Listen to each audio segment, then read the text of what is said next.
축복합니다. 반갑습니다. 잘 오셨습니다. 소리를 조금 줄여도 될 것 같죠? 네. 방학 아직 안 한 친구들이 있네요. 그죠? 아쉽네요. 빨리 하시기 바랍니다. 자, 녹음, 편집점을 제가 지금 찍었습니다. 자, 오늘 말씀을 보기 전에 오늘은 조금 이제 설교를 좀 짧게 할 거예요. 짧게 하고, 오늘은 여러분 나눠드리는 자료가 있습니다. 화평교회 중고등부 다음 주에 성경고사를 봅니다.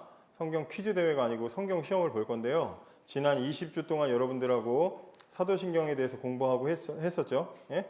그래서 20개의 내용들을 요약 정리해 놨습니다. 그래서 오늘 설교 마치고 제가 여러분들한테 요거 전체적인 거 싹 한번 훑어 줄 테니까 시험 준비 잘 하셔서, 학교 시험은 내가 성적이 좀 낮아도 교회 시험도 기회가 있잖아요. 그죠? 가능성이 있으니까 누구든지 할 수 있어. 학교 전교 꼴등이라도 교회 성경 시험은 1등 보면 되잖아요. 그죠? 그러면 하나님 기뻐하십니다. 그래서 성경고사 다음 주에 있다는 거 시험지 형식으로 나갑니다. 그렇게 아시고요. 여러분들 준비를 해주시면 좋을 것 같습니다. 그래서 설교 마치고 바로 나눠주고 여러분들과 같이 공부하도록 하겠습니다. 아시겠죠? 성경고사 1등은 뭘 줄까?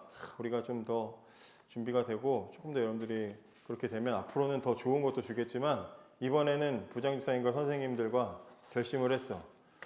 그 1등한 사람이 원하는 무엇이든지 그 상품권 10만 원권을 드리도록 하겠습니다. 할만하지? 할만하지? 집에 가서 열심히 해. 알았지? 배민 10만 원 배민 주는 거고, 올리브영이면 올리브영 주는 거고. 아시겠죠? 할만하죠? 오케이. 이 정도다. 야, 우리 이 정도야. 알았지? 그래서 이따가 합니다. 이따가 하고, 다음번에 또 이게 여러분들이 좀 이 평균 성적이, 목사님 지금까지 중고등부 사역하면서 한 20년 넘게 하면서 이렇게 성경고사 봐가지고 평균 35점 넘은 적이 없어. 되게 낮아. 그래 몇몇 깎아먹는 애들이 있어요. 이번에 평균 좀 점수가 높으면 다음번에는 더 큰 걸로 어떻게든 제가 교회 구걸해서라도 얻어내도록 하겠습니다. 큰 선물을 주도록 하겠습니다. 그리고 우리 수련회 있죠. 8월 8일부터 우리 중고등부는 8월 8일 금요일 오전에 출발이에요. 오전에 여러분들 가면 거기서 같이 이제 어린이하고 이제 같이 유초등부 같이 가. 유초등부랑 이제 중고등부가 같이 프로그램을 하면 아무래도 좀 그렇잖아. 그래서 같이 가는 고등학생은 보조교사로 다 들어갑니다. 그리고 중학생은 조장이 될 겁니다. 그래서 그렇게 조를 짤 거니까 예약을 하시고 참여하시면, 그때도 그 당일날 이제 시상이 다 있어. 그래서 그렇게 아시고 많이 참여하시고, 중고등부는 둘째 날 토요일 날은 우리 중고등부끼리 어디 갔다 올 거야. 낮에 어디 갔다 올 때가 있어요. 제가 다 알아보고 있습니다. 그래서 그렇게 프로그램이 따로 있다는 거, 그냥 아무것도 안 하지 않으니까 여러분들이 풀로 가능하면 다 참여해 주시기를 부탁을 드리겠습니다. 아시겠죠? 이송희 선생님만 갈 것 같은데 아시겠죠? 같이 가시기 바라요. 알았죠? 자, 오늘 성경 말씀 보겠습니다. 고린도전서 14장입니다. 고린도전서 14장 19절 한 절 말씀 보겠습니다. 고린도전서 14장 19절. 신약성경 고린도전서 14장 19절 말씀 같이 한번 읽어보겠습니다. 시작. 그러나 교회에서 내가 남을 가르치기 위하여 깨달은 마음으로 5마디 말을 하는 것이 1만마디 방언으로 말하는 것보다 나으니라. 다시 한번 시작. 그러나 교회에서 내가 남을 가르치기 위하여 깨달은 마음으로 5마디 말을 하는 것이 1만마디 방언으로 말하는 것보다 나으니라. 자, 이거 무슨 말이에요? 지금 이 얘기를 잘 읽어보면 이거 무슨 말일까요? 고린도 교회라는 교회는 이제 좀 특성이 있어. 거기는 조금 잘나고 능력이 많은 사람들이 많았어.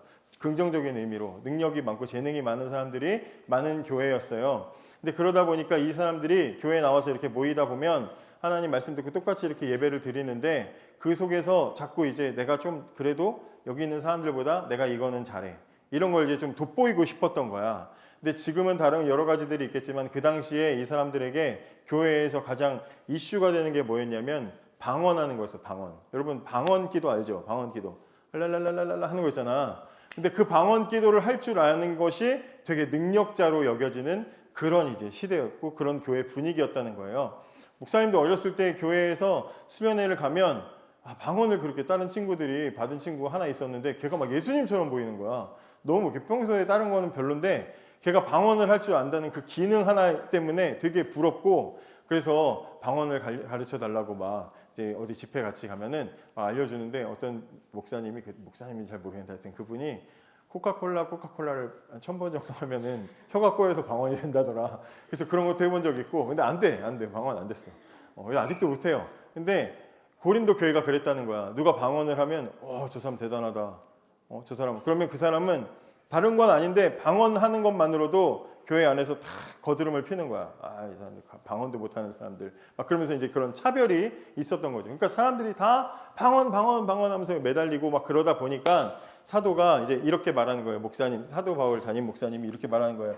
교회에서 내가 가르치는 깨달은 마음으로 하나님 말씀을 하나님 말씀 깨달아서 5마디 사람들에게 가르치는 것이 방언 1만 개의 방언이 있는 것보다 하나님 말씀 깨닫고 말하는 것이 훨씬 더 중요하다. 그게 훨씬 더 귀하다. 이렇게 말하는 거예요. 방언 백날 해봐야 물론 방언은 내 영혼이 하나님께 기도하는 거기 때문에 나한테는 굉장히 유익해. 근데 교회 안에서는 방언으로 기도하면 그게 무슨 말인지도 못 알아듣고, 그잖아요. 무슨 말인지 못 알아들으니까 교회에 어떠한 메시지도 줄 수가 없어요. 그냥 그 사람이 방언을 할 줄 안다는 것 뿐이지. 그것보다는 방언은 못해도 하나님 말씀을 깨달은 사람이, 내가 오늘 하나님 말씀 들었는데 이런 하나님 말씀 주셨어. 하나님은 나에게 이런 용기를 주셨고 이런 사랑을 주셨어. 이걸 다른 사람들에게 말하는 게 방언 만 마디 하는 것보다 훨씬 더 중요하고 귀한 것이다. 이렇게 말하는 거예요. 여러분, 교회 안에서 우리에게 중요한 건 그거예요. 하나님 말씀을 깨닫는 거예요. 제가 주중에 어떤 사람이 저한테 전화를 했어요. 교회에 전화를 해서 청년부 담당 목사님 좀 바꿔주세요. 그래서 제가 받았더니 그 청년이었는데, 그 청년이 저한테 뭐라고 말했냐면, 저 배고픈데 2,000원만 저한테 붙여주세요라고 했어요. 2,000원만 붙여주세요라고 했어요.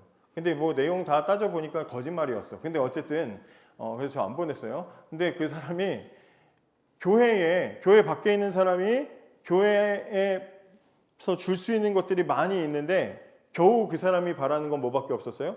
돈 2,000원밖에 없었어요. 교회는 그것보다 훨씬 더 크고 중요하고 훨씬 더 확실한 것들을 줄 수 있는데, 세상 사람들은 교회 안에서 바라는 거 겨우 돈 2,000원 주는 거 정도밖에는 교회에서 줄 수 있는 거에 대해서 모른다는 거예요. 그래서 우리가 해야 될 일은 뭐냐면, 우리가 세상을 향해서 줄 수 있는 것이 분명히 무엇인지를 정확하게 알아서 세상에 그것을 전해줘야 되는 거야. 그 우리가 해야 될 일이라는 거죠. 그러려면 제일 먼저 필요한 게 뭐냐? 하나님 말씀을 깨닫는 게 필요해요. 따라해보세요. 하나님 말씀을 깨닫는 것이 가장 중요하다. 하나님 말씀을 깨달아 아는 게 제일 중요해요. 요즘도 그런 집회를 하는 데가 있어요. 분명히 기독교 집회고 분명히 찬양 부르고 똑같이 설교도 있고 다 있는데, 그 집회의 핵심 목적은 뭐냐면 막 하늘에서 뭐 금가루가 떨어졌다든지, 뭐 어떤 사람은 저 어떤 집회 갔는데 막 그 집회에서 제 이빨이 금리빨로 바뀌었어요. 막 이런 사람들도 있었어요. 뭐 청소년들은 그런 데까지는 안 가더라도 여러분들은 막 뭐에서 막 흥분하고 좋아하냐면, 나 다리 붓도록 뛰었어. 나 집회 가가지고 나 이번 수련 때 가서 엄청 뛰었어. 그런 걸로 얘기하죠. 제가 옛날에 사역했던 교회에서도 그랬거든요. 대박이었어요. 이번 수련회 대박이었어요. 나 진짜 열심히 뛰었어요. 나 이유는 모르겠는데 막 울었어요. 막 그랬어요. 그럴 수 있지. 수련회 가면 이유 모르고 막 합심 기도할 때 막 울기도 하고, 막 남들이 주의 말씀은 영원에 뛰니까 나도 뛰기도 하고, 그럴 수 있잖아요. 근데 사실상 따지고 보면 그래서 뭐? 그렇게 물어봐야 돼. 그래서 뭐가 됐어? 뭐가 달라졌어? 울어서 집회 시간에 열심히 뛰어서 손에 피가 나도록 기타를 연주해서 목이 쉬도록 찬양을 불러서, 그래서 뭐가 달라졌니? 네 삶에. 네가 뭘 깨달았니? 네가 뭘 얻었니? 네가 그래서 그걸 가지고 세상에 뭘 말해줄 수 있니? 라고 물어보면 아무것도 할 말이 없어요. 그러면 안 된다는 거야. 고린도 교회에서 방언을 가지고 나 방언할 수 있어요. 나 방언을 1시간 동안 할 수 있어요. 나는 하루 종일 방언할 수 있어요. 나는 방언을 2가지를 구사할 수 있어요. 그래서 뭐? 그게 무슨 교회에 도움이 되고 다른 영혼을 구하는데 무슨 도움이 되니? 라고 물어보면 그들이 할 말이 없는 것처럼 우리 시대는 찬양이, 또 예배의 어떤 분위기가 그럴 수 있다 이 말이에요. 그래서 우리는 교회에서 다른 것도 뭐 많은 것들을 해야 되고 중요하지만 그러나 하나님 말씀을 깨닫는 게 중요해요. 제가 어느 그 선교사 자녀 수련회라는 그런 이제 1년에 한 번씩 열리는 데가 있는데 제가 거기를 몇 년 동안 가가지고 찬양 인도 주 집회를 인도를 했었어요. 그때 찬양팀 모아가지고. 근데 어떤 해마다 다른 독특한 강사님들이 오시는데 어떤 해는 어떤 분이 오셨냐면 갑자기 막 설교를 막 하시다가 애들 막 졸아 막 설교를 하시다가 자 여러분 이제 하나님의 능력을 체험합시다. 아픈 사람 나오세요. 그랬더니 어떤 애가 마침 다리가 아팠던 거야. 다리가 다쳤어. 걔가 막 쩔뚝거리면서 나왔어. 아 우리 이 친구를 위해서 기도합시다. 저를 보면서 찬양팀 10분 동안 연주해 주세요. 그래서 우리가 막 기적이 일어나네 막 연주를 했어. 막 뒤에서 막 걔한테 막 기도를 하더라고. 자 이제 뛰어보세요. 그랬더니 걔가 이렇게 점프를 했어. 아 이러는 거야. 그럼 거기서 멈춰야 되는데 자 다시 합시다 하면서 10분 자 찬양팀 10분 내 손 진짜 손이 나갈 정도로 10분 동안 또 기적이 일어나네 막 찬양을 했어. 그랬더니 막 뭐 방언에 뭐네 막 애를 막 때려가면서 막 기도를 해. 그리고 자 다시 뛰어보세요 했는데 됐을까 안 됐을까? 제가 볼 때 그 친구가 참았어. 그래서 참았어. 왜냐면 더 할까 봐. 제가 그거 보면서 근본적인 의문이 들더라고요. 도대체 이걸 해서 뭐가 달라지는 거야 도대체 이 친구들이. 그걸 해서 뭘 깨달을 수 있을까. 순간적으로 자극을 받을 수는 있어도 그래서 이 아이들이 다리를 이렇게 점프했는데 안 아파지면 그걸 보고 나서 이 친구들의 삶에 뭐가 달라질 수 있을까. 여러분 그래서 교회에 왔으면 예배의 자리에 오면 제일 중요한 건 뭐냐면 하나님 말씀을 듣는 거예요. 듣고 깨닫는 게 제일 중요한 거예요. 하나님 말씀을 듣고 깨닫는 거. 그게 제일 첫 번째야. 하나님 말씀을 깨닫고 마음에 하나님 말씀이 깨달아지는 사람에게 뭐가 나타나느냐? 찬양이 나오는 거야. 우리 지금 앞에서 열심히 송이쌤이랑 우리 찬양팀이 찬양을 했지만 이 찬양은 항상 제 말을 따라해 주세요. 찬양은 결과다. 찬양은 결과야. 찬양은 하나님께 가는 과정이 아니야. 분위기를 만들어가지고 여러분 마음이 서서히 열리고 하나님이 스물스물 여러분 마음에 들어오는 일이 이 자리에서 일어나는 게 아니야. 찬양은 뭐냐면 찬양은 하나님이 어떠하시다는 걸 말하는 게 그게 찬양인 거야. 하나님이 어떠하신 우리 주는 위대하며 능력이 많으시도다를 일주일에 내 삶에서 경험하고 그리고 나서 이 시간에 비준비하시니 이렇게 부르면 그 결과로 그게 찬양이 되는 거예요.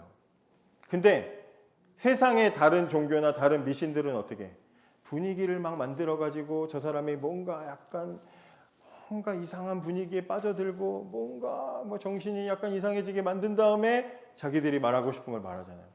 찬양은 결과예요, 결과. 그렇기 때문에 오늘 이 앞에서 찬양 부를 때 여러분들이 은혜를 받으려면 여러분 일주일 동안에 여러분들의 생활 속에 하나님을 많이 만나야 돼. 그래야 이 찬양이 은혜가 되는 거야. 자, 게임을 하잖아요, 우리가. 게임을 하다 보면 막 총 쏘는 게임 같은 거 저는 잘 못해가지고 저는 축구 게임밖에 안 하는데 총 쏘는 게임을 하다 보면 총알이 다 떨어지고 에너지가 다 떨어지면 어디로 가? 본진으로 들어가지. 죽은다고? 본진으로 들어가면 뭐 본부나 뭐 이런 기지로 들어가면 어떻게 돼? 다시 에너지를 보충하고 그다음에 총알을 채우고 다시 나가서 전쟁으로 치열하게 또 나가는 거잖아. 여러분 이 교회 예배의 자리는 뭐냐면 게임으로 치면 본진이야. 여러분들은 여기 들어와서 뭘 해야 되냐면 소모하는 게 아니라 채우는 거야. 예배는요 채우는 시간이야. 하나님께서 주시는 은혜로 채우고 하나님이 주시는 사랑으로 가득 채워서 세상 이제 문 열고 나가면 세상은 전쟁터야. 여러분들이 살아가는 모든 곳은 다 전쟁터야. 그 전쟁터에서 소모할 총알을 가득 채워가지고 덤벼라 들어가자 하고 나가는 게 그게 여러분들이 이 교회에서 예배 시간에 해야 될 일인 거야. 뭐 여기서 여러분들이 막 다 소모하고 여기서 막 봉사하고 뭐 하느라고 지치고 그것 때문에 막 여러분들이 지쳐가지고 세상에 나가서도 그냥 세상에 그냥 아무 힘도 없이 그냥 세상에 주는 공격에 그냥 얻어 터질 거라면 여러분들이 여기서 하는 그 모든 소모를 다 멈춰야 돼. 그리고 여러분들은 하나님 말씀 앞에 서서 하나님께서 주시는 은혜로 채울 수 있어야 돼요. 충전한다 생각하면 돼. 집에 가면 충전하잖아. 아시겠죠? 그러니까 교회는 뭐 하는 곳이다? 예배의 자리는 뭐 하는 곳이다? 채우는 곳이다. 다시 예배의 자리는 채우는 곳이다. 채우는 곳이에요. 말씀을 듣는 걸로 채우고 우리가 같이 배웠지만 성도의 교제, 여러분들이 같이 분반 모임하고 또 선생님들하고 만나면서 함께 어떻게 지냈어? 너 그때 기도했던 그 기도 제목은 잘 이루어졌어? 너 그때 시험 공부 그때 했는데 선생님이 열심히 기도했는데 잘 됐어? 아, 망했어요. 아, 망했구나. 다음에 잘하면 되겠지 하면서 서로 대화 나누면서 마음에 하나님 주시는 위로와 사랑으로 교제하고 그게 채워나가는 거야. 여러분들 안에 세상과 싸울 수 있는 배터리가 채워져서 저 문을 열고 나갈 때는 다시 기세등등하게 덤벼라 하고 세상으로 나갈 수 있어야 되는 거야. 여기서 겨우 막 버티고 막 겨우 막 제일 학교에서 듣기 싫은 수업 시간 듣는 것처럼 앉아있다가 끝났구나. 이제 끝이다. 그래서 막 그렇게 나가면 안 된다 이 말이에요. 이 시간은 채우는 시간이다. 아시겠죠? 채우는 시간이에요. 그래서 여러분들에게 제일 중요한 건 뭐냐면 하나님 말씀을 깨닫는 거야. 하나님 말씀을 깨닫는 게 제일 중요합니다. 제가 이 이야기만 하고 마칠게요. 청년부 선생님들한테는 이 얘기를 전에 한번 했었는데 저희 딸이 초등학교 4학년인데 집에서 어느 날 집도 좁은데 앞구르기를 막 연습을 하는 거야. 앞구르기를. 야, 그 좁은 집에서 하긴 힘들어. 집에 무슨 막 넓은 것도 아닌데. 앞구르기를 하는 거야. 왜 그러냐? 자기가 반에서 회장인데 친구들 볼 때 앞구르기를 자기가 못하면 무서운데 그거 하기 무서운데 그걸 못하면 그게 싫은 거야. 그래서 전에 실패를 했었는지 어쩐지 모르겠지만 울면서 그걸 자꾸 하는 거야. 연습을 하는 거야. 그 앞구르기를 성공하고 싶어서. 제가 그거 보면서 이런 생각이 들었어요. 아니 앞구르기를 하나 못해도 저거를 울면서 저거를 어떻게든 성공해서 학교에서 앞구르기를 성공하기 위해서 저렇게 울면서 덤비는데 여러분들이 주일날 예배를 드리고 돌아갈 때 오늘 이제 11시, 12시 돼서 이제 여러분들이 밥 먹으러 가거나 집으로 돌아갈 때 오늘 목사님이 무슨 설교했지? 하나님 말씀이 뭐였지? 오늘 주시는 하나님의 말씀을 하나님 분명히 저를 통해서 여러분들에게 주실 텐데 하나님 말씀이 뭐였지? 깨닫지 못하고 돌아갔는데도 불구하고 그 다음 주에 주일이 되기 전에 토요일 밤까지 내일 말씀 못 깨달으면 어떡하지? 내일 말씀이 무슨 이야기인지 내가 또 지난주처럼 또 못 알아들으면 어떡하지? 내가 어떻게 해야 될까? 눈물을 흘리면서 앞구르기 연습하듯이 생각해 본 사람이 있어요? 생각해 본 사람이 있냐고요? 이번 주에 졸다가 끝났어. 딴 생각하다 끝났어. 머릿속에 게임할 생각하다 끝났어. 친구 만나서 놀 생각하다 끝났어. 그리고 집에 돌아갔는데 오늘 설교를 못 들었어. 억울해. 눈물이 날 정도로 박 목사 채널이 있지. 유튜브로 다시 돌려보고 그런 생각을 해본 사람 있냐고. 있어요 없어요? 교회에서 제일 중요한 건 하나님 말씀을 듣고 깨달아서 그걸 전하는 건데 근데 그 하나님 말씀이 뭔지를 내가 못 알아들었어. 그러면 적어도 초등학교 4학년 애가 눈물 흘리면서 앞구르기 하는 것처럼 집에서 불러봐야 될 거 아니야. 찾아봐야 될 거 아니야. 주보는 있으니까 찾아보든지 모르겠으면 선생님한테 물어보든지 그래야 될 거 아니에요. 그런 마음이 여러분들한테 있냐 이 말이야. 신앙생활은 여러분들이 그 싸움을 할 때 그 변화가 일어날 때 신앙생활이 여러분들의 생활이 진짜 신앙생활이 되는 거야. 아시겠죠? 그런 악바리 심정을 가지고 또 저희 딸한테 말하지 마요. 너 앞구르기 때문에 그러지 마세요. 하지 마시고 그런 마음으로 앞구르기 생각하면서 나도 하나님 말씀을 실패하지 않고 이번 주에 들어야 되겠다. 그렇게 집중하고 하나님 말씀을 들을 수 있는 저와 여러분이 되기를 원합니다. 기도하겠습니다. 다 봤죠? 받았지? 받았어요? 봅시다. 자, 첫 번째 거. 내 등의 짐. 이거는 우리는 다 죄인이라는 것을 말하는 주제예요. 그죠? 죄의 짐을 목사님이 큰 가방 메고 설교했던 거 기억하시는지 모르겠지만 죄의 짐을 메고 산다. 그래서 죄의 짐을 메고 살기 때문에 우리는 어디를 가든지 불편하다. 이런 내용이에요. 설명을 해주면 여기 있는 그 내용 안에서만 문제가 다 나갑니다. 객관식도 있고 단답형도 있고 서술형도 있습니다. 그런 문제가 나갈 거고요. 여기 성경 구절부터 시작해가지고 어느 하나도 빼지 마세요. 성경 구절 안에 괄호 쳐놓고 단어 집어넣으라고 이런 식으로 할 겁니다. 그 다음에 용어를 설명하라고 하는 부분, 이 설명이 맞는지 쓰라는 부분도 있을 겁니다. 그리고 과마다 키워드가 있는 그 과가 있어. 그 키워드들도 잘 보시기를 바랍니다. 자, 인생의 무거운 짐의 정체. 여기 질문들을 여러분들이 개념들을 잘 익히세요. 이 문제가 똑같이 나가진 않더라도 이걸 설명하는 문제들이 나갑니다. 무거운 짐은 죄다. 죄의 짐이 있다는 거죠. 세상 방식으로는 죄의 짐을 벗어버릴 수가 없고 우리는 위로를 받을 수 없다. 이 얘기입니다. 그리고 죄의 짐을 벗을 수 있는 방법은 뭐예요? 예수님 십자가 앞에 가는 거야. 그지? 예수님 십자가 앞에 간다는 건 회개한다는 이야기를 하는 거죠. 그래서 4번. 살아있을 때나 죽을 때나 신자에게 가장 큰 위로는 뭐냐? 내가 나의 주인이 아니라 그분이 내 문제를 책임지신다는 사실입니다. 잘 보시기 바래요. 4번 한번 읽어볼게요. 다시. 살아있을 때나 죽을 때나 신자에게 가장 큰 위로는 무엇입니까? 답 읽어보세요.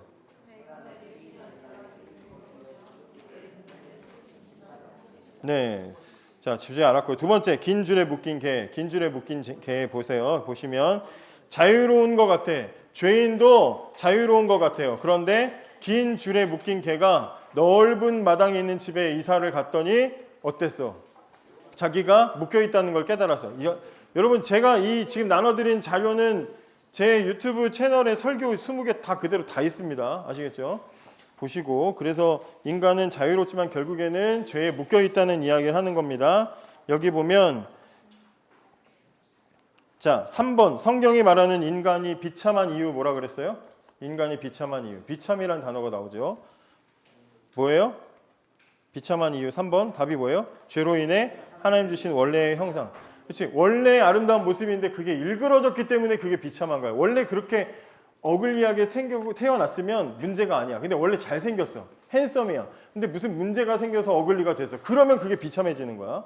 그 얘기를 하는 겁니다. 자, 넘어가시고요. 그 다음에 죄인의 상태, 비참과 무능. 비참에 대한 이야기를 조금 더 했습니다. 그래서 보시면 율법이 하는 역할이 뭐냐? 율법은 뭐 한대요? 죄를 드러내. 거울이야. 내 얼굴을 보게 만드는 거야. 지금까지 거울 없이 내 마음대로 살았는데 나 잘생긴 줄 알았는데 거울을 딱 대고 놨더니 눈곱 장난 아니게 붙어있고 막 그냥 얼굴에 막 고춧가루 붙어있고 이러는 거야. 그걸 깨닫게 하는 게 그게 이제 율법이다. 이 목사님이 이 설교하면서 여러분들한테 헤르만 헤세라는 사람이 쓴 단편 소설 나비에 대한 내용을 소개했었어. 나비 채집하는 소년이 그 부잣집 소년 나비 채집하는 애 거 훔쳤다가 아 이거 아니다 해서 다시 돌려주려고 그랬는데 주머니에서 꺼내니까 어떻게 됐어? 망가졌어. 근데 그거 미안해 하고 돌려줬더니 자기가 망가뜨린 거 스스로 복구할 수 있어 없어? 복구할 수 없다. 죄인은 자기 스스로 자기 죄를 복구할 수 있다 없다? 없다는 이야기 하는 거예요. 그게 여기 이제 그 키워드가 뭐야? 그래서 키워드 봐봐. 키워드 뭐라고 돼 있어? 무능이야. 그게 무능하다는 거야. 죄인은 무능한 거야. 자기 스스로 죄를 해결할 수 없어. 자, 잃어버린 동전. 이거는 무슨 이야기를 하는 거냐면 우리가 비록 죄인이지만 그래서 하나님은 죄인을 무섭게 심판하시지만 그러나 죄인을 잃어버린 동전 찾는 여자처럼 정말 간절하게 찾으신다. 돌아오기를 바라신다. 이런 이야기가 여기 되어 있습니다. 여기 보시면 3번에 그런 질문이 나와 있죠. 잃어버린 드라크마, 동전이에요. 동전. 잃어버린 동전 비유는 무엇을 나타냅니까? 죄에 빠져 스스로 구원받을 수 없는 상태에 있는 죄인을 하나님께서 부지런히 찾으시는 모습을 보여줍니다. 그래서 하나님한테는 두 가지 모습이 있다는 거야. 밑에 키워드 공의와 자비라는 표현이 있다고 그랬어. 이게 뭐야? 공의는 정의야. 하나님은 죄는 죄야. 죄인데 괜찮아. 받아줄 수 없어. 하나님은 정의로우셔서 죄를 받아주실 수가 없어요. 자, 그런데 동시에 하나님에게는 어떤 성품이 있어? 죄인을 불쌍히 여기시는 마음이 있어. 죄인을 불쌍히 여기시는 마음이 있어. 그래서 공의와 자비의 모습이 우리 하나님께 다 있더라. 네, 사랑이 왜? 뭐 궁금한 거 있어요? 접어 이렇게. 공부를 열심히 하려면 접어서 봐야 돼. 마음대로 하세요. 예. 네 마음대로 하시기 바라고요. 다 5가 넘어가면 누가 대신 죽을 것인가? 이거는 죄를 용서받는 그 자격에 대한 이야기예요. 우리 예수님에 대한 이야기가 이제 나오기 시작을 하는 거죠. 누가 그 죄를 대신 짊어질 것인가? 그 밑에 보면 여기에 4번에 하나님의 용서를 받기 위해 필요한 중보자, 중간자의 조건이 뭐예요? 조건 답을 읽어봐. 시작. 죄 없는 완전한 사람이며 또 동시에 완전한 하나님이셔야 된다. 우리 예수님이죠. 완전한 사람, 완전한 하나님. 예수님 얘기하는 겁니다. 그 밑에도 한번 읽어보시고요. 그 다음에 2000년짜리 예고편 여기도 보시면 죄로 하나님과 단절된 인간에게는 완전한 인간이자 하나님이신 중보자가 필요하며 그분이 바로 예수 그리스도입니다. 예수님은 하나님의 구원 계획의 중심이며 복음은 오랜 역사 속에 성취된 하나님의 약속입니다. 자, 이거는 이제 막 창세기 막 얘기하면서 뱀의 머리 이제 뭐 그런 얘기 했습니다. 저주받은 얘기 했습니다. 그래서 하나님이 창세기 때부터 이미 구원하실 것을 예고하셨고 2000년이 지나서 예수님 때에 그것을 이루어 주셨다. 그래서 구약 성경과 신약 성경은 다 뭐예요? 우리를 구원하시는 하나님의 구원 드라마가 펼쳐진 게 그게 성경이다. 이걸 얘기했습니다. 그래서 주일마다 설교는 다 그 드라마의 한 장면 에피소드를 여러분들한테 소개하는 것이라고 그렇게 말했었어요. 그 다음에 넘어가시기 바랍니다. 신앙 고백이 필요한 이유 요거는 요대로 문제를 낼 겁니다. 잘 보세요. 교회가 신앙 고백을 만들게 된 세 가지 이유 있죠? 자, 첫째 뭐라 그랬어요? 세례의 기준. 두 번째 자녀 교육. 세 번째는 이단들을 물리치기 위해서. 신앙 고백은 그렇게 해서 만들어진 겁니다. 그 다음에 예배 중에 하는 신앙 고백 우리 송이쌤이 처음에 시작할 때 사도신경으로 예배를 시작하겠습니다. 왜 그런다 그랬어요? 내가 믿는 믿음을 고백하고 우리가 함께하는 이유는 우리 지금 예배 드리는 우리가 어떤 믿음을 가지고 예배를 드리는지를 고백하는 거라고 말했었습니다. 자, 그 다음에 삼위일체 하나님. 삼위일체는 보시면 되게 그때 어려웠었는데 삼위일체는 목사님이 어려운 주제니까 문제 그렇게 크게 안 나가겠죠? 네, 많이 안 나가겠죠. 여러분들 조금만 보시면 될 것 같고요. 어쨌든 중요한 거는 삼위일체는 가장 큰 위로가 뭐냐면 성부, 성자, 성령 하나님이 우리를 다 도우신다, 함께 도우신다는 이야기가 담겨 있습니다. 그다음에 이제 하나님에 대한 이제 본격적인 이제 사도신경으로 들어가는 거죠. 전능하신 하나님은 어떤 분이시냐? 하나님이 전능하시다. 그러면서 우리 신앙 고백에 무슨 내용이 있다 그랬어요? 나는 전능하신 아버지 하나님, 천지의 창조주를 믿습니다. 이랬죠? 하나님을 믿는 믿음에서 우리에게 제일 중요한 건 뭐예요? 하나님의 창조와 하나님의 섭리예요. 섭리. 섭리라는 건 뭐예요? 섭리라는 건 뭐죠? 섭리라는 건 뭐예요? 보호하고 보존하는 거예요. 보호하고 보존하는 거. 마트에서 물건을 사왔어. 과일이야. 금방 냅두면 썩어. 그럼 엄마가 마트에서 금방 이 실온에 내버려두면 썩는 과일을 사와가지고 엄마가 어떻게 해? 냉장고에 집어넣죠. 왜? 보호하고 보존하려고. 하나님이 세상을 창조하셨어요. 창조하신 세상을 하나님이 그냥 내버려두지 않으시고 썩지 않고 파괴되지 않도록 하나님 어떻게 하신다고? 보호하시고 보존하시오. 그걸 뭐라 그래? 섭리라고 하는 거야. 자, 있죠. 용어가 질문으로 나오겠죠. 그다음에 성자 예수님에 대한 부분 여기 보면 예수님에 대한 신앙 고백 베드로가 고백하죠. 베드로가 마태복음 어디서 고백했는지 잘 보시기 바랍니다. 누구라고 고백했는지도 잘 보시기 바랍니다. 예수님이라는 이름의 뜻이 무엇인지도 잘 보시기를 바랍니다. 자, 그다음에 예수님의 장례식, 예수님의 탄생은 제가 일부러 뺐어요. 나중에 기회 되면 할게요. 예수님의 장례식은 예수님 장례식이 왜 중요하다 그랬어? 예수님 장례식이 왜 중요하다 그랬어? 예수님 장례식이 왜 중요하다 그랬어? 예? 예수님의 장례식을 통해서 우리가 알 수 있는 게 뭐야? 아, 정말로 예수님이 죽으셔야 될 정도로 우리 죄가 악하구나. 또 예수님이 장례식을 치르셨다는 얘기는 예수님이 실제로 죽으셨었구나. 죽은 척하거나 뭐 기절한 게 아니라 장례를 치렀으니까 그 굴 속에다 집어넣었으니까 예수님이 실제로 돌아가셨었구나라는 것을 알 수 있다 그랬어요. 그 다음에 사도신경에 우리 성경에 안 나와 있지만 지옥에 내려가셨다라는 표현이 있는 것은 무슨 뜻이라 그랬어요? 지옥에 내려가서 예수님 막 다 지금 없애버렸어? 지옥 탈탈 털었어? 그게 아니고 지옥에 내려가셨다는 말은 무슨 말이라 그랬어요? 예수님이 이 땅을 살아가시는 우리를 위해서 대신 이 땅을 살아가시는 예수님의 삶과 십자가 지시고 죽으시는 그 모든 게 지옥과 같은 고통스러운 삶이었다는 것을 표현하는 거예요. 우리가 가야 되는 지옥인데 예수님이 지옥과 같은 고통을 우리 대신 당해주신 것을 이야기하는 거다 이 말이에요. 옛날에 몇 년 전에 목사님 우리 교회 오기 전에 이준이가 그 교회에서 크리스마스 때 뮤지컬 하는데 막 이렇게 막 무언극 뮤지컬 했잖아. 그때 하나님 역할 해가지고 가서 막 그 기도하는 애 누구였냐? 걔. 막 이렇게 막 막아주는 막아주고 성은이 막아주고 했잖아. 그 고통을 대신 당해준 이 지옥과 같은 고통을 당해주신다는 걸 표현하는 거야. 그 얘기예요. 그 다음에 부활은 뭐예요? 구원의 영수증이라 그래서 주보에 영수증 그림 이렇게 이미지 넣어가지고 주보를 만들었던 적이 있는데 기억나시는지 모르겠지만 영수증이 나왔다는 얘기는 뭐예요? 그 값을 치렀다는 얘기지. 마트 가서 물건을 샀어. 카드를 줬어. 근데 만약에 카드가 안 되면 영수증 받을 수 있어 없어? 이거 잔고가 없다는데요? 카드 정지됐다는데요? 그럼 못 받아. 근데 마트에서 카드를 줬는데 카드와 영수증을 같이 받았어. 그럼 뭐야? 계산이 됐다는 얘기지. 그러면 예수님이 우리를 대신해서 십자가에 죽으시고 부활하셨어.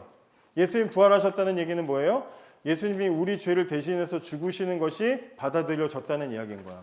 그래서 예수님의 부활을 구원의 영수증이라고 말하는 거예요. 진짜 예수님 영수증 갖고 태어나신 게 아닙니다. 그래서 예수님이 부활하셔서 다른 몸으로 부활하셨어. 이건 우리에게 또 뭘 알려줘? 우리도 부활하면 저렇게 다른 몸으로 부활할 수 있겠구나라고 마치 마트 가가지고 샘플 만두 먹어보듯이 막 만두 샘플인데 하나씩 먹어야 되는데 막 5개씩 먹는 사람 있지. 그런 예수님을 통해서 우리 샘플을 보는 거야. 샘플. 부활하면 저렇게 되는구나 알 수 있어요. 자, 넘어가시면 그 다음에 예수님 부활하시고 뭐예요? 하늘로 올라가셨지. 하늘로 올라가셨죠. 승천이라고 하죠. 예수님이 하늘로 올라가셨다. 그 얘기는 뭐라 그랬어? 무슨 의미가 있다 그랬어? 이 땅에서 하실 예수님의 일이 어떻게 됐다? 완료됐다. 끝났다는 뜻이야. 다시 예수님이 본래의 자리로 돌아가셨다라는 겁니다. 그리고 예수님의 승천을 성경에 보면 많은 제자들이 함께 지켜봤어. 이건 뭘 말하는 거라 그랬어요? 예수님의 승천은 신화가 아니고 그런가 보더라, 카더라 이런 통신이 아니고 뭐라고? 사실이라는 걸 말해주는 거예요. 사실이다. 그다음에 예수님이 하늘로 올라가시면 거기서 이제 예수님 다시 나가죠. 더러운 세상 다시 난가. 나 저것들 보러 다시 난가. 그게 아니고 예수님 뭐라고 약속하셨어요? 다시 돌아오마. 재림을 약속하셨어요. 다시 오신다 약속하셨습니다. 돌아오시면 뭐 하셔? 돌아와서 뭐예요? 우리 같이 유튜브 채널 만들어가지고 예수 채널로 우리 한번 성공해보자. 뭐 이런 거야? 예수님 돌아오셔서 뭐 하신대? 심판하신대. 그걸 뭐라고 표현돼 있어요? 양과 염소로 왼쪽과 오른쪽으로 나누신다. 예수님 다시 오시면 무슨 일이 일어나요? 심판이 일어나. 심판을 하려면 권위가 있어야 돼, 없어야 돼? 권위가 있어야 심판할 수 있는 거야. 그죠? 예수님 처음 오실 때는 어떻게 오셨어? 아기로 오셨어. 갓난 아기로 오셨어. 그 아기가 권위가 있어, 없어? 아기가 넌 염소, 너는 뭐 양, 막 이래? 아니잖아. 처음 오신 예수님은 권위가 없었어. 근데 다시 오시는 예수님이 심판하신대. 그럼 예수님에게 뭐가 있어? 권위가 있는 거야. 권위가. 처음 오셨을 때는 목자들이나 뭐 사람 몇 명 물어 아름아름 그냥 사람들이 가서 경배했지만 다시 오실 때는 어떻게 오셔? 모든 사람 믿든지 안 믿든지 모든 사람이 다 보는 상황에서 오시는 거야. 그러면 우리는 막 이 땅에서 예수님 지금까지 믿고 있고 막 세상 사람들이 친구들이나 다른 사람들이 교회 뭐하러 다녀 이 바보들아. 단어나 더 외우지. 교회를 뭐하러 가 이 멍청한 한심한 것들아. 중동 무슨 귀신 예수 뭐하러 믿냐. 막 그랬는데 예수님이 짜잔 하고 하늘에서 막 내려와. 그럼 우리가 어떻게 하겠어요? 거봐 이 자식아 막 그러면서 막 거봐 진짜잖아. 막 그러겠지. 그런 날이 온다 이 말이죠. 자 넘어가십니다. 넘어가시면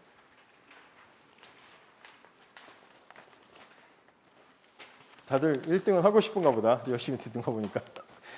성령님에 대한 겁니다. 성령님이 하나님이야. 어떤 사람은 성령님을 무슨 능력이나 성령님을 무슨 예수님이 부리는 무슨 뭐 비서 이 정도로 생각하는데 기운, 에너지 이렇게 생각하는데 성령님도 분명히 하나님이야. 어디에 나와 있냐면 여기 질문 1번에 보면 성경에서 성령님을 속인 것이 곧 하나님을 속인 것이라고 말했어.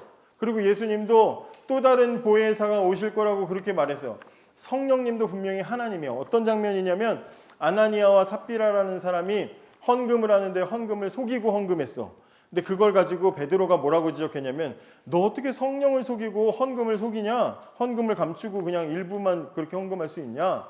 너 지금 잘못한 거, 너 거짓말한 건 사람한테 거짓말한 게 아니라 하나님한테 거짓말한 거야 라고 성령과 하나님을 동일하게 표현하는 부분들이 있습니다. 성령님은 성령님이 계시고 성령님은 오셔서 뭐 하셔요? 우리 안에 들어오십니다. 우리 안에 오셔요. 그래서 목사님이 그때 수도 가뭄 문제가 일어났는데 왕이 여기다 저수지를 만들어 가지고 저 가족들에게 저 집집마다 물을 다 공급해라 명령을 내려 가지고 그걸 실행하는 사람이 있고 집집마다 모아진 물을 가지고 호수를 집집마다 수도를 연결해서 공급받게 해주는 사람이 있다 그랬잖아요. 그때 성령님 우리한테 직접 오셔서 예수님이 우리를 통해서 하신 그 모든 구원의 일들을 적용시켜 주시고 혜택을 받게 해주시는 분이 성령님이다. 그래서 성령님이 오시면 우리 안에 어떤 일이 일어나느냐? 예수님 말씀이 하나님 말씀이 믿어지고 깨달아지는 일이 일어난다.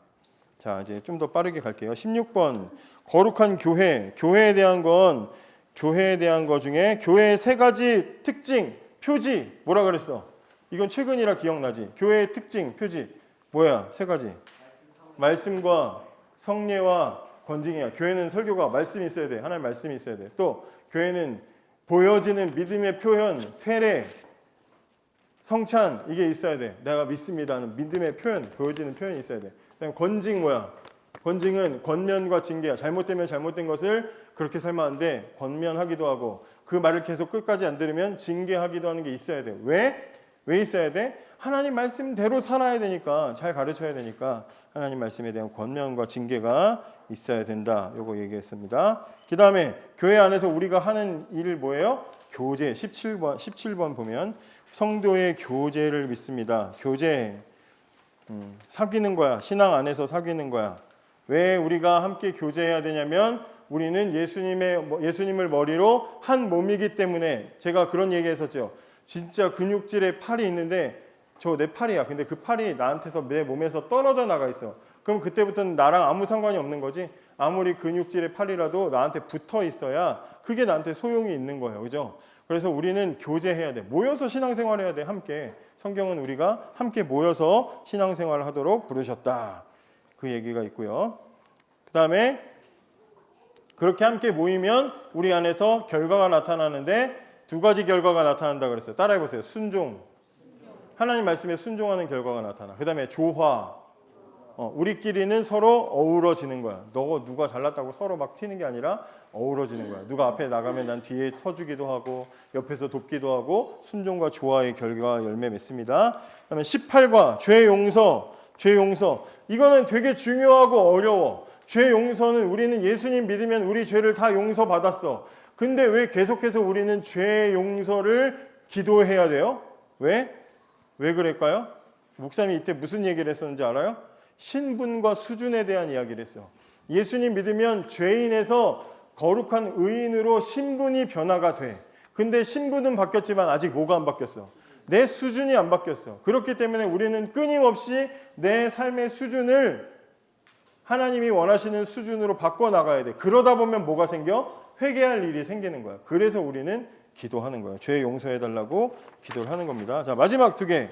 몸의 부활. 이 부활은 예수님의 부활을 믿는다는 말이 아니고 나도 죽으면 부활한다는 걸 믿는 거야. 내 몸도 땅에다 묻히든지 아니면 무슨 화장을 하든지 수목장을 하든지 무슨 사고로 없어지든지 그런 일이 있으면 안 되겠지만 어쨌든 우리는 마지막 날 주님이 다시 오시면 우리의 모든 몸이 다시 우리에게 돌아옵니다. 근데 그때는 강한 몸, 썩지 않는 몸, 영광스러운 몸, 신령한 몸이 된다고 얘기하고 있어요. 신령한 몸이라는 말은 무슨 말이냐면 쉽게 말하면 하나님과 함께 어울릴 수 있는 몸으로 바뀐다는 거야. 수준이 달라지는 거야. 그런 일들이 일어나는 걸 믿습니다. 이 얘기고요. 마지막, 영생을 믿습니다. 지난주 거죠. 영생의 지금 아직 업로드가 안 되는데 영생이라는 건 뭐예요? 영생의 의미가 뭐라 그랬어? 죽지 않고 오래 사는 거 영생이 아니고 우리는 이미 영원히 사는 존재로 지음 받았어. 우리 영혼은 안 죽어. 근데 우리 영혼이 오래 살고 죽지 않는 그게 의미가 있는 게 아니라 누구와 어떻게 사는 게 영원히 사는 게 의미가 있다 그랬어. 그래서 영생의 핵심은 뭐라 그랬어요? 영생의 핵심 뭐야? 영생의 핵심 그렇죠. 하나님을 영원히 알아가는 거야. 하나님을 알아가는 거. 그래서 우리의 영생은 하나님을 알아가는 것이 핵심이다. 이렇게 얘기했습니다. 이 사실들을 우리가 지금 20개로 살펴보았는데요. 내용을 이제 선생님들과 분반 모임하고 대화하시면서 더 정리하실 사람들은 정리하시고 궁금한 거 있으면 물어보시고 이 자료 잘 챙겨서 하시면 되고요. 지금 이제 선생님들 반별로 모여서 이제 같이 간식 뒤에 햄버거 같이 드시고 하면서 질문할 거 질문하고 열심히 공부해서 다음 주에는 성경고사를 보도록 하겠습니다.